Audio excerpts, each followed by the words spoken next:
states are owing. And that's not the problem. The problem is that they are owing at a time that their allocations have gone higher.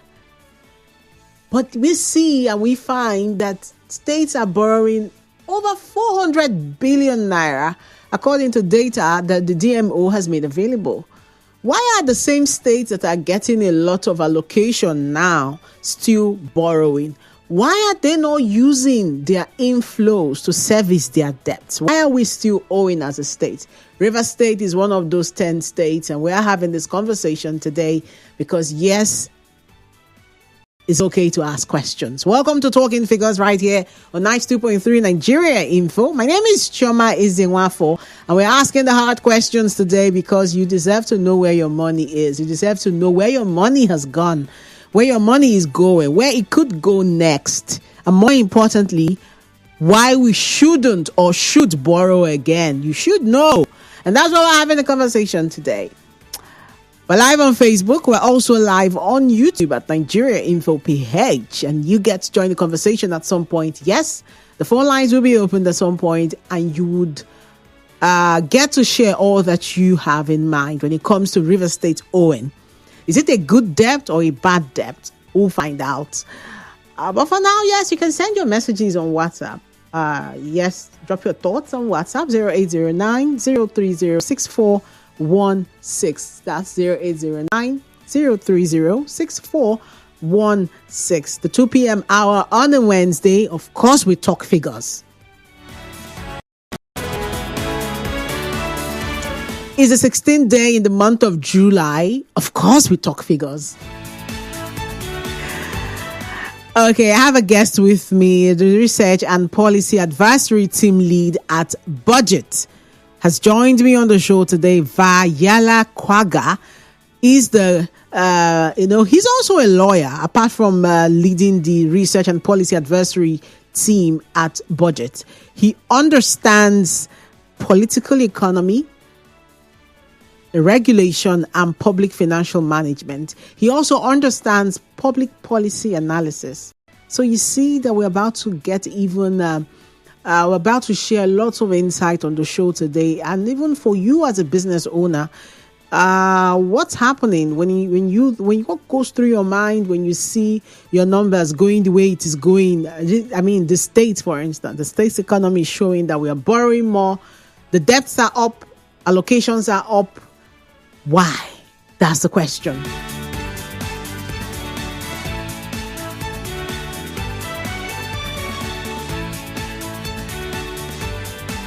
All right, so welcome to Talking Figures. All right, Mr. Kwaga, can you hear me? Yes, I can hear you, Chioma. Good afternoon, and thank you for having me. Yeah, thank you for making time for this. Yes, how is it where you are? How is the weather over there? It's July. Is it raining? Well, like most parts of the semi-arid or slightly arid northern parts of the country, it's a bit cloudy.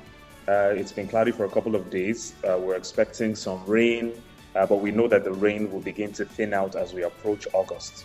Yeah, that's our hope. But, with all the climate change conversations, I doubt it will actually dip. But here it's been a rainy day, really. In some parts of Port Harcourt, it has rained, and it's a cool day as well. So let's talk numbers. Are you ready? Yes. Okay, so welcome to Talking Figures, and we just love to unbundle the numbers here and help people understand basically business storytelling. And today our spotlight is on the states, the 10 states that we know have received higher allocations and they are still owing. And that got my attention. That story came in. The full story is on the Punch newspaper. 7th of July is when that story was put out. And it got my attention because River State was a part of it. And I know that we've had higher allocations, and surprisingly, we're still borrowing, and the numbers are not good. They are really huge amounts. For you now, you understand political economy, you understand public policy analysis, you understand public financial management as well. Vahyala, am I getting that name correctly? First of all, let me ask. Well, you have tried more than most people. That's a kind compliment. Thank you. So what's the correct way? It's Vahyala. Vahyala. Okay. What exactly do the DMO figures say about states' domestic debt, and why is it a red flag? Because some people will wonder, everybody borrows, borrowing isn't bad. But why is this a red flag? So thank you so much for that question, Choma, and good afternoon once again to the listeners. So the issue about subnational debts, how much money a state government is owing, is important because it shows the financial position of that state.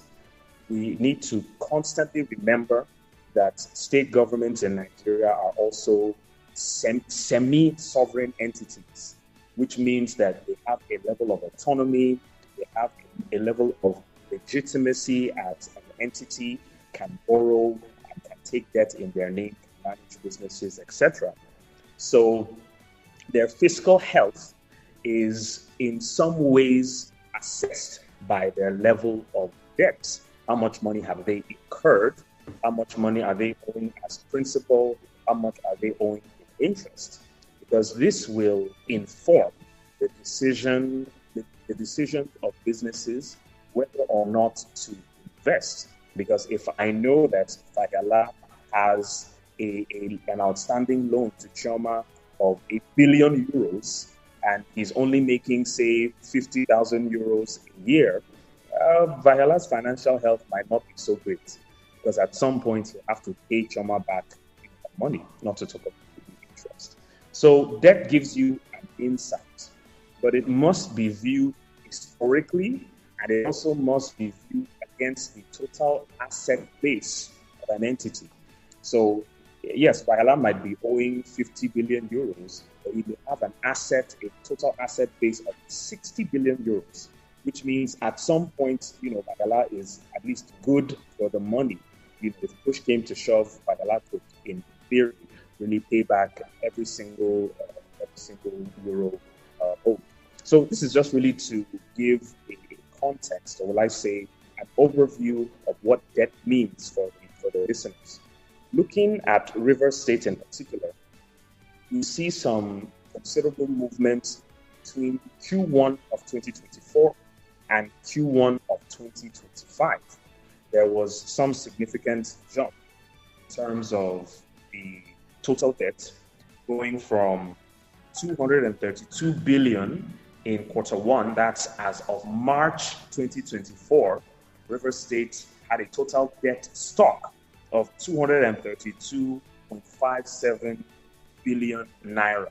Yeah. While as at Q1 2025, that's March 2025, Rivers was owing about 364.39 billion. But I guess over the course of the conversation, I'll break those numbers down. I'll break the quarterly analysis down for us to really get a sense of what's going on. Okay. Now, what you just reeled out, we're owing over 300 billion from what you're saying. River State is owing over 300 billion. And this is despite the rising FAC allocation, especially from oil, subsidy savings, naira devaluation. Those are the things that were mentioned as the reasons why allocations have gone up. Why are states still borrowing? Why are states like River State still borrowing heavily? They're not borrowing lightly here, Vahyala. Why are states borrowing more, even with more money coming in?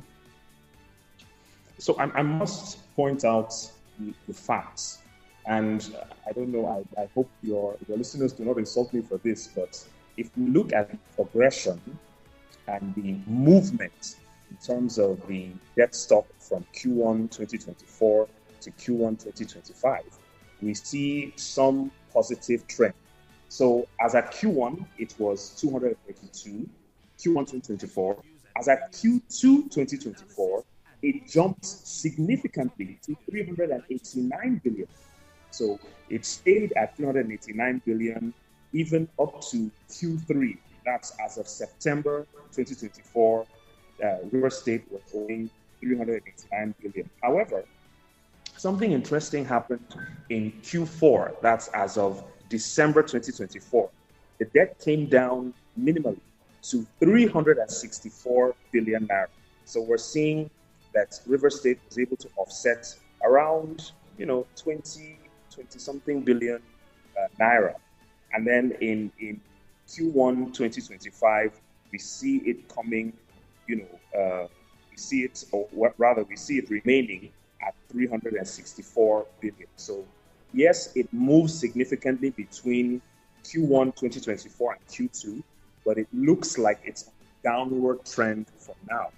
I will say that why states borrow, again, we need to look at the economic context of the country. The Naira has lost considerable value due to depreciation exercises that commenced in 2023. Now, these depreciations were done by government fiat. And, the IMF, I beg your pardon, says that Nigeria's Naira lost about 71% of its value, when it moved from 899 Naira to the US dollar around the closing of 2023 to 1,586 as of the end of 2024. I'm sure our readers will recall when it was announced that Nigeria would adopt a managed float. That's monetary economics. We can go into that a little later. Okay. But we need to understand that the Naira lost almost 80% of its value. So that means your Naira's value as at the beginning of 2023 is far less than what it was at the end of 2024.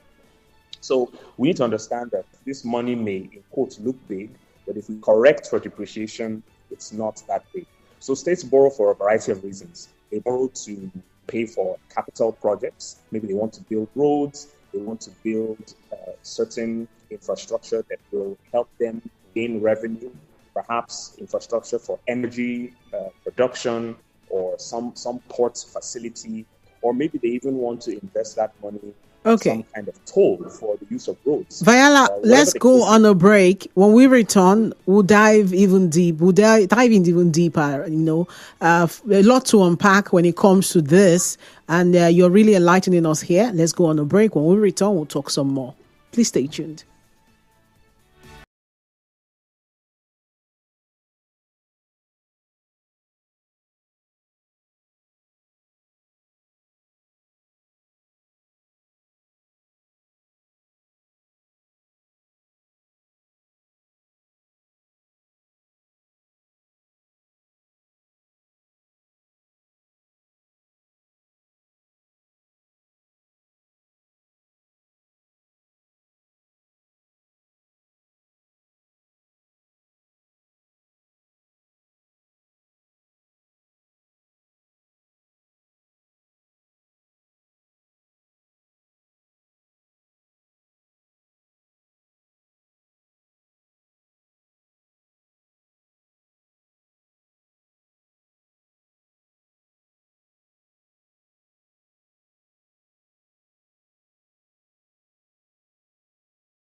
And we've been unbundling all it.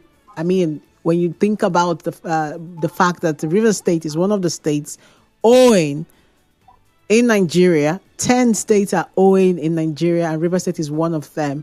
But more importantly, it's coming at a time that there is more allocation now. There are higher allocations. FAC is sending out more money to the states, but they are still borrowing, and they're not just borrowing lightly; they are borrowing heavily. River State currently owes over 300 billion naira. Although we see that the data shows that as of December 2024, that some of it was offset, but still, we are still at 300 billion in debt. And that conversation is what brings in an official from BudgIT. Of course, you know that BudgIT is a civic organization, a civic tech and development advocacy firm. And so I've had the group head of research and policy advisory team and open government at BudgIT Foundation join me from Lagos, Vahyala, helping us understand what it is that is going on here so that we can ask the right questions. Before we went on that break, he was explaining why some states borrow. He mentions capital project. Thank you again, Vahyala, for making time for this conversation. Thank you so much, Joma, for having me. Okay, so you were saying capital projects,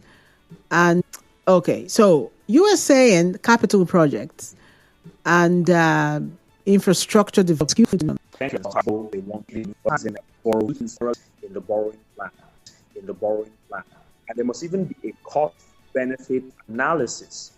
So, as a state, Vahyala is a state. He wants to borrow money, finding out what he can do.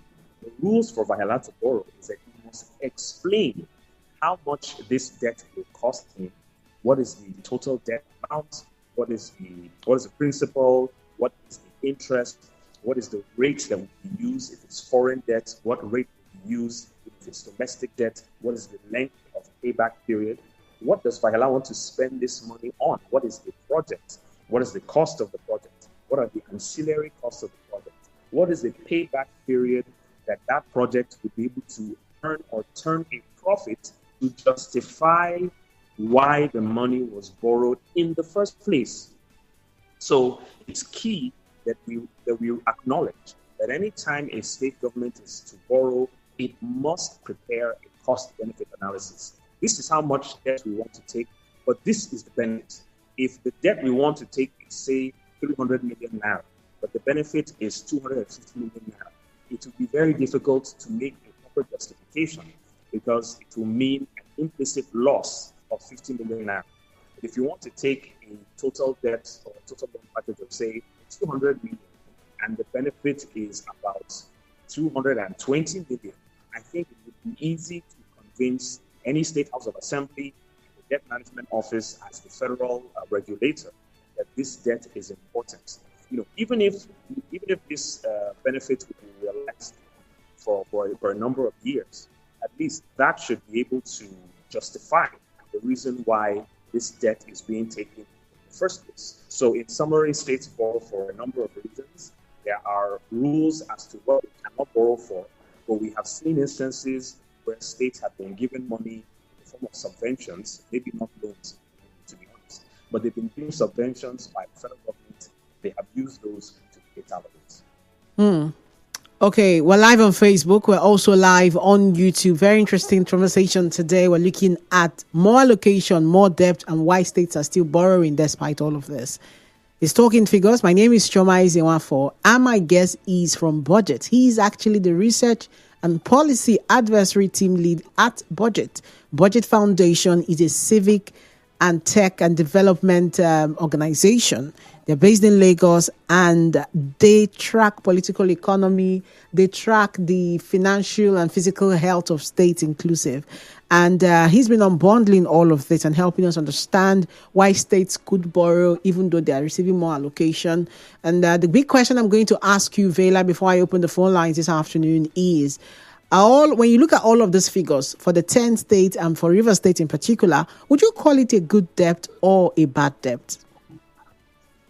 So, I mean, the issue of rising debts for a lot of Nigerian states, I mean, there are stories in the news about how some states have increased their total debts by a factor of 20 to 30%. And yes, I like the question. There is good debt. Good debt is debt that is an amount that is a fraction of the state's total assets. So, like I said, if push comes to shove, state and really pay back. Good debt is debt taken to fund a project or a program that will bring considerable benefit in terms of naira. Good debt is debt that is manageable, that is payable over a long period, that does not have an excessively high interest component. Bad debt is basically the reverse all of those things I mentioned. Bad debt is when you are taking money that exceeds or that is more than 40 to 50% of your total revenue or your total assets.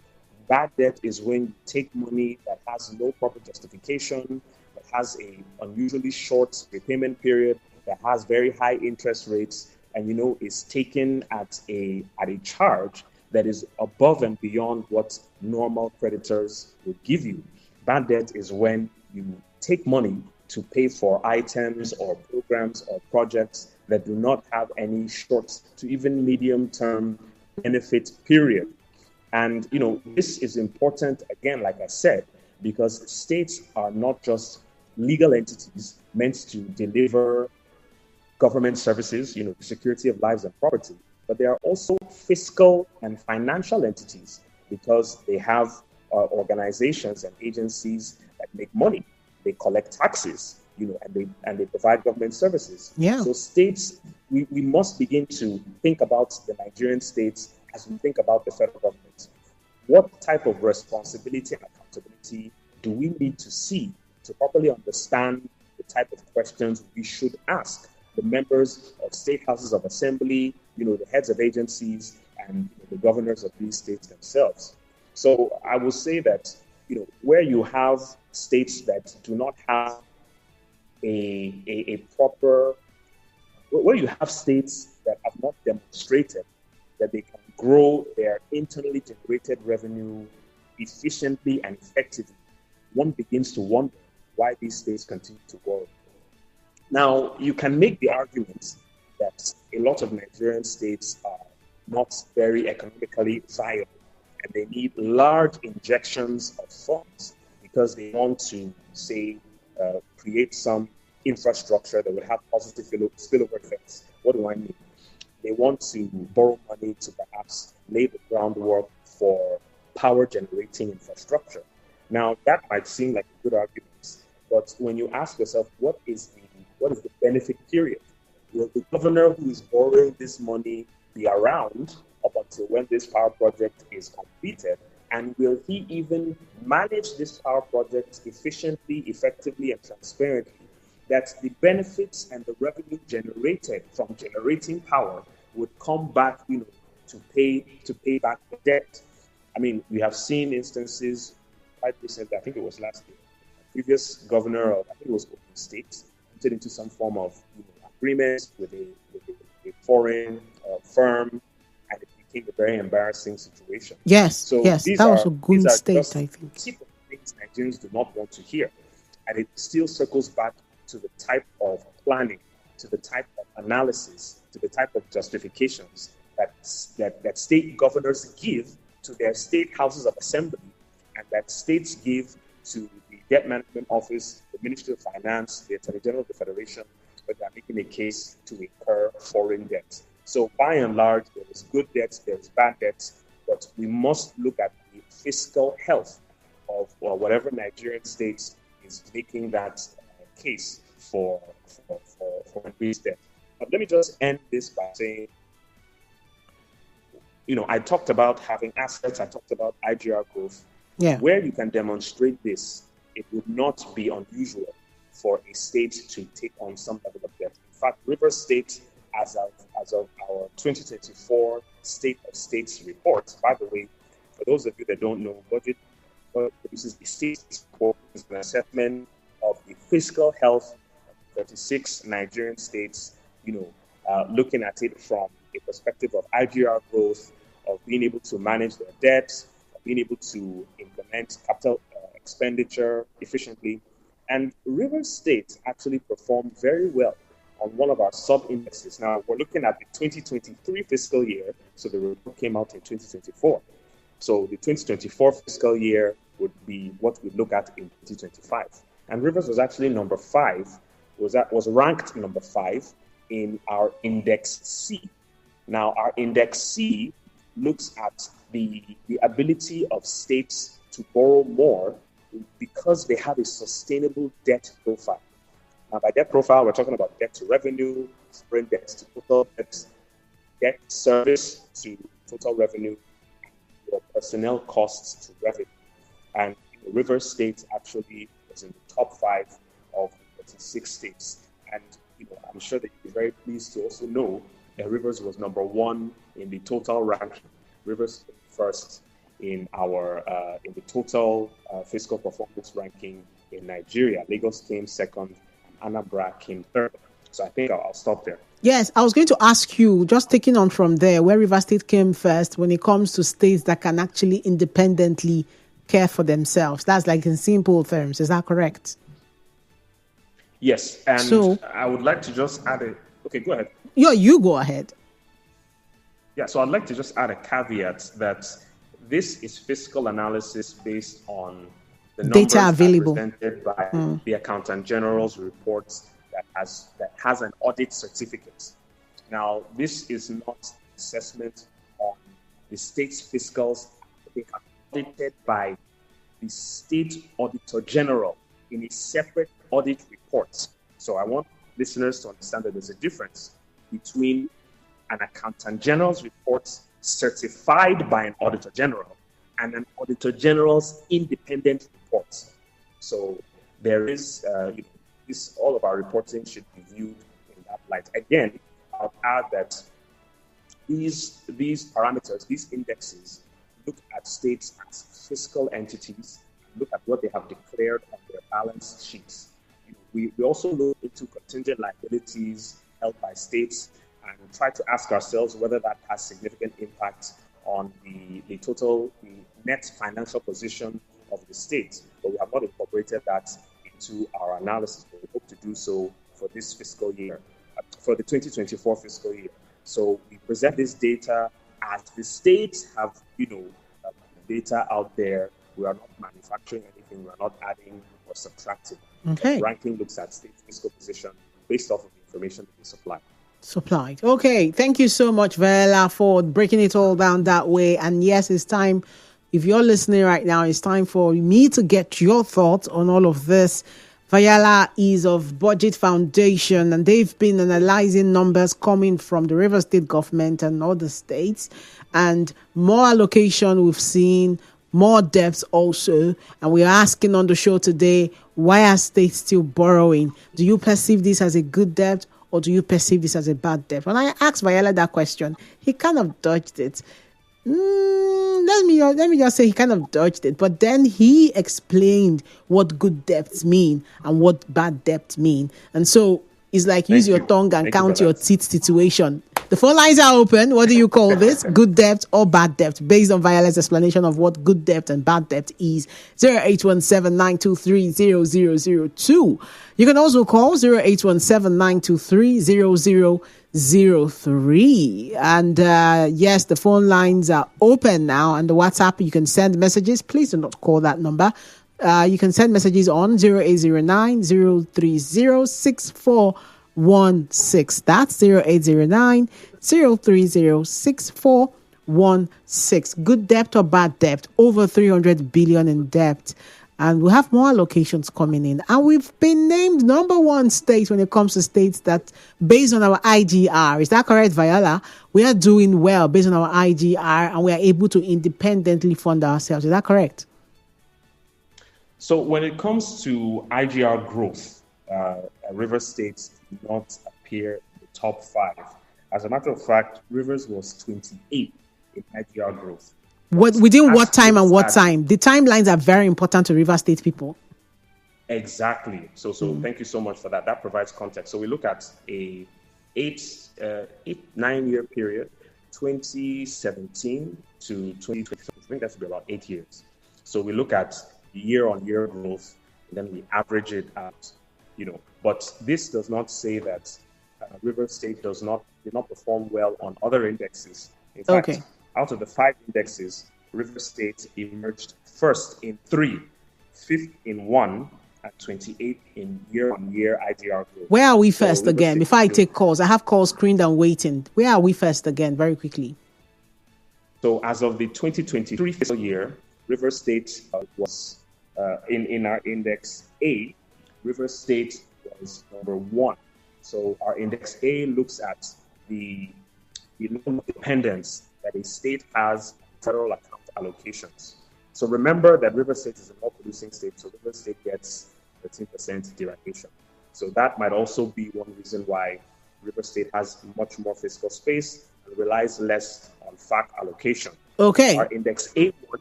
And this is 2023. As of 2024, was that still the same for your index A? Where was River State by 2024 for your index A?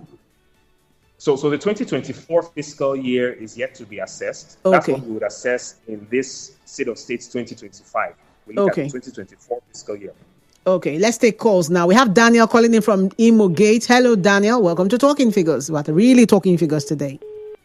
Oh, so sorry for keeping you waiting. Please call back. Okonkwo is calling from Rumukuta. Hello, good afternoon. Welcome to Talking Figures. Good debt or bad debt? Good afternoon. Yes. This is really an interesting discussion of the nation. Yeah. Meaning the money generating base of the nation. So, to me, this is not a good news that River State owes about 3 billion naira. 300. And my reason of saying it is because I am aware that River State is one of the states that the allocation is higher than the ones of other states. If I thought that River State is not the number one. So to me, this is not a good administrative and financial news.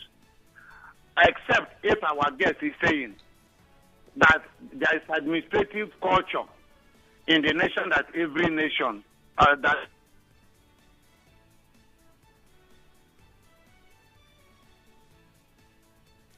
Okay, Okonkwo, you have to call us back. Let's go to Ezeken Ubimini. Hello, good afternoon, Ezeken. Welcome to Talking Figures. Good debt or bad debt?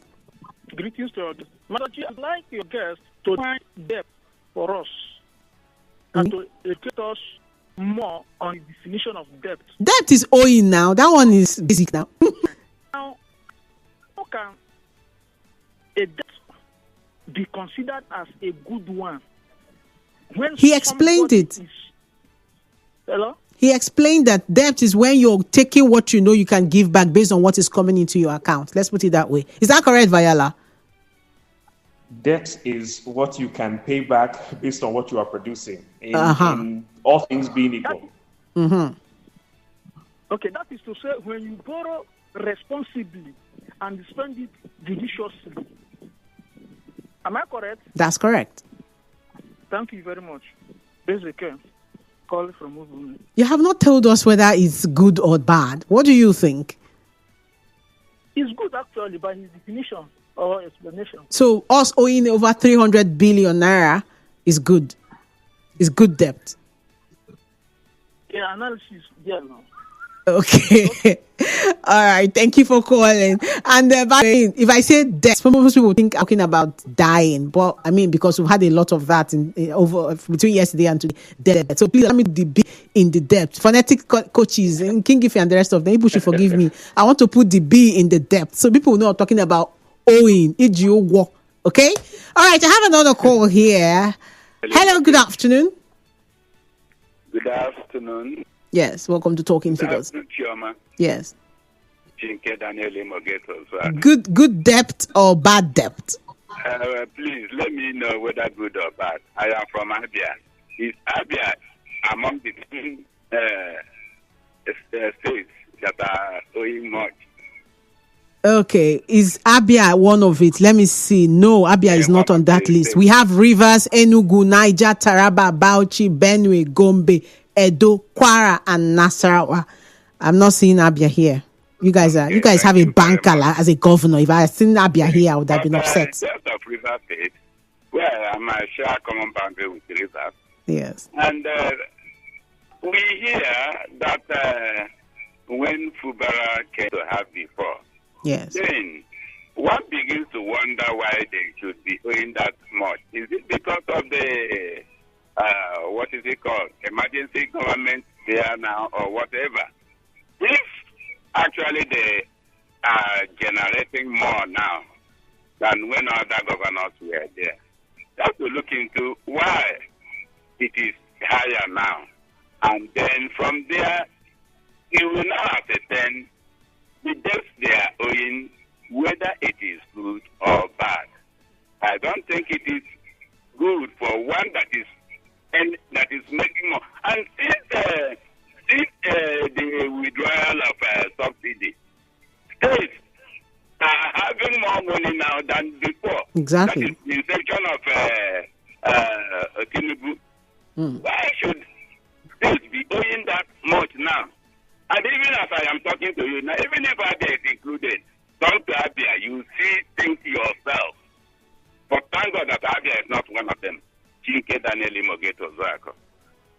Thank you so much for your thoughts there. So River State is owing 364.39 billion naira as of first quarter of 2025. But data shows that the last time data was made available for analysis was March 2023. Is that correct, Vahyala? The last time data before Q1 2025 was Q4 2024. And between that period and now, that's between December 2024 and March 2024, from the debt management office's figures, there is no change in the debt. We're still owing 364 billion. Let's take another call now. Walter from Rokboku. Hello, good afternoon. My sister, yes, I have not heard you for so long now. Yes, You're welcome. Happy to see you and to hear your voice. Happy to hear from you too. I want to know who was in the governance when we were owing. Who was in the governance? We're not going to politicize this. This is a business show. We are serious. Who was in governance? If I say 2023, you know who was governor in March 2023, right? If I say December 2024, you know who was governor. If you don't know, wait for Sam Chinedu to come and do politics with you. But here, we talk strictly business. It's a business show. We talk figures here. All right, Walter? You see, listen, let me tell you who was there. You see, governor supposed to be one. Oh God! But are you don't want to tell me? Are you telling me politically? You don't want to mention the person. Thank you so much, Walter. We have to go now. All right, Vahyala, what are your final thoughts? What's your advice for a state like Rivers State? We are number one when it comes to owing in Nigeria, and we're not happy about it. Even though whether good debt or bad debt, the fact that we're on that list, what can we do about it? So my advice for Rivers State is please make your fiscal documents transparent. And I'm speaking to the administrator at the moment. Please make these documents available for us. The Q1 budget implementation reports for Rivers State are still not available. I know a handful of states that have published theirs at least 2 to 3 months ago. So Nigerians, citizens of Rivers State, and persons all across the Federation want to know how this budget is being implemented. Secondly, there was an additional 300 billion added to the initial budget estimates of the erstwhile suspended governor. Yes, there was a justification made by retired General Teibas to the National Assembly. It's not clear if those are justifications because this gentleman, according to the statement of the president, just has a couple of months to go. So what would become of some of these contracts that have been entered into by him, by a person who, looking at the Constitution, is unknown to law? Now, speaking as a legal practitioner, okay. I know that in legalese, we say that you cannot put something on nothing. So I'm worried about the constitutional implication of a lot of the contracts he's signing and the agreements that are being entered into. Thirdly, I would like to say that as Nigerians, this is not just for Rivers people, but we need to put far more attention on our state houses of assembly. I know that the Rivers State House of Assembly has also been suspended, and it's difficult to be a logistical nightmare for the citizens of Rivers State to engage with representatives in Abuja. But when this, debacle is over, I would like us all as Nigerians to look for these people. We vote for them during elections. Their phone numbers, their addresses, their offices should be open for us to ask questions. How well is the state spending money? Because we elected you to represent us. it's like in Nigeria, we do not understand, or maybe we have not acknowledged that state houses of assembly are literally our representatives. They are there at our pleasure, not at their pleasure. And their oversight function, constitutionally guaranteed, must be implemented for our benefit. Because, with this new legislation coming from the federal government in terms of harmonized tax laws, and with some states considering harmonizing their state and local government tax laws, it would mean that Nigerians may likely be paying far more. We need to see far more in terms of service delivery as well, transparency, accountability at all levels of government. I think I'll stop there. Thank you so much, Vahyala Kwaga there, the research and policy team lead at BudgIT Foundation. He's also a legal practitioner. He's got interest in political economy. He's got interest in public policy analysis. He's got interest in public financial management, and he's demonstrated it on the show today, Talking Figures with me. Thank you so much, Vahyala, for making time to be on the show today. Thank you for your kind words, Chinwe, and thank you for having me. All right. And that's it. Talking Figures this week. We've looked at the depth. Phonetics coach, please forgive me. Yeah, River State is owing, and we're going to keep an eye on it. And that's it for today on Talking Figures. We do Talking Figures every Wednesday, 2 p.m. My name is Choma Ezinwafo. Yes, if you Google me, you can follow me on all platforms there. Rivers Today is up next at 3, and after that we have Hard Facts, and Kalada actually is going to be here with you to talk hard facts. Thank you.